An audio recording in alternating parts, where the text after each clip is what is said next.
every single day we come to the Federal Center. We drive up, we go to the gate, and you know you're totally bummed out when you see them with the wand with the needle. You all know what I'm talking about. You're getting an inspection. Random inspection. How many times have you had a random inspection? 3 times in 1 week.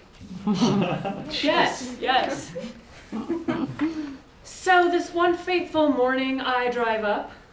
I go to the front of the gate, and again, the wand is out. Bummer. Okay, I pull up. Now they say, Rebecca, we're going to inspect your vehicle. I say, okay. They go in, and they open the doors, lift the hatch. Mind you, I have a very small car. It's a little hatchback. It's a hybrid. And I do not own pets, but my friend's pet just so happened to be in my car over the weekend. They informed to tell me, Miss Kallio, you cannot have pets on the Federal Center. I don't have a pet. Well, we see dog hair in your vehicle. This is absurd. I don't know. Where are you hiding a dog in your car?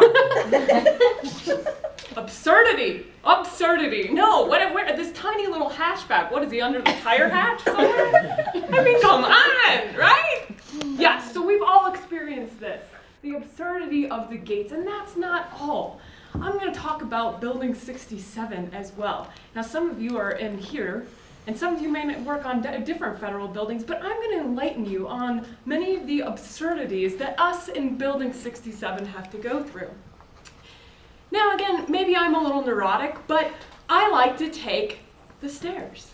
And I like to get my exercise in, and you know, I practically live there, right? I work on the 5th floor, and the 5th floor is one of those like teetering things, like you could take the elevator and get away with it, but you know, the more fit people are going to be like, you're really taking the elevator? Really? Now, Troy, you live on the 3rd floor, and no excuses, you have to take the stairs. What's wrong with you? Now, if you have an injury, that's okay, but I say buck up. But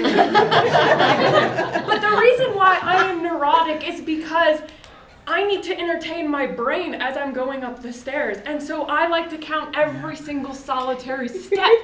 It takes 104 steps to get to the 4th floor. Why 104? Why not 105? Why not 100? And my mind keeps going through it over and over again. Who designed this building and why 104? It's absurd.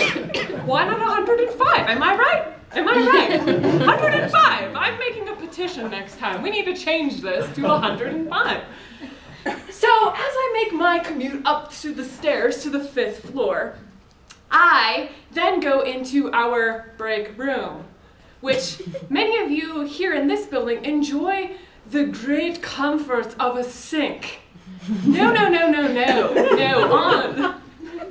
us lowly people that reside on the 5th floor do not have a sink in our break room. So, once I go into the break room, I put my lunch in the refrigerator, and then I'm like, well, geez, I drank a lot of coffee this morning, so I go into the women's restroom. Well, as I'm passing the sink,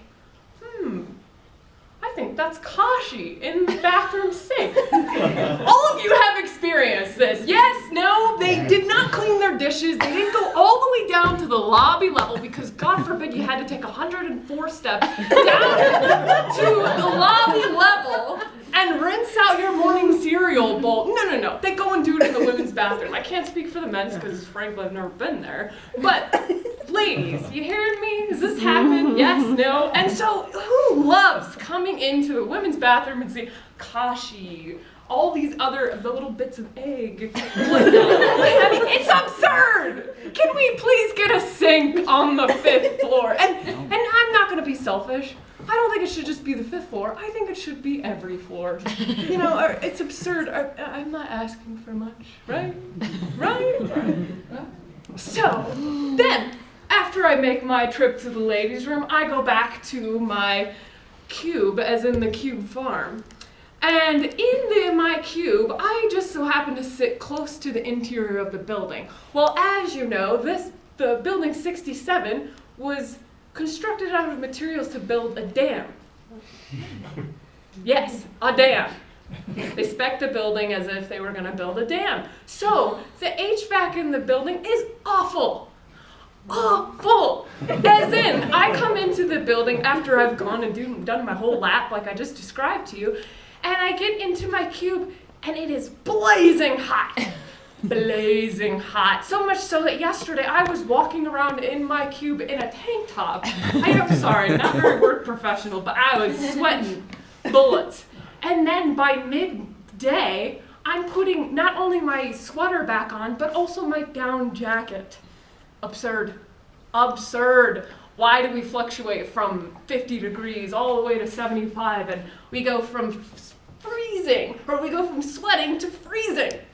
Craziness. So I think we all can say that everything about our experience here on the Fed Center is just downright absurd, right? Between the gates and people accusing you of having animals, which maybe I want to sneak one in, but between the gates, the counting of the steps, the no sinks, the crazy HVAC, it's all absurd, and we all should just deal with it.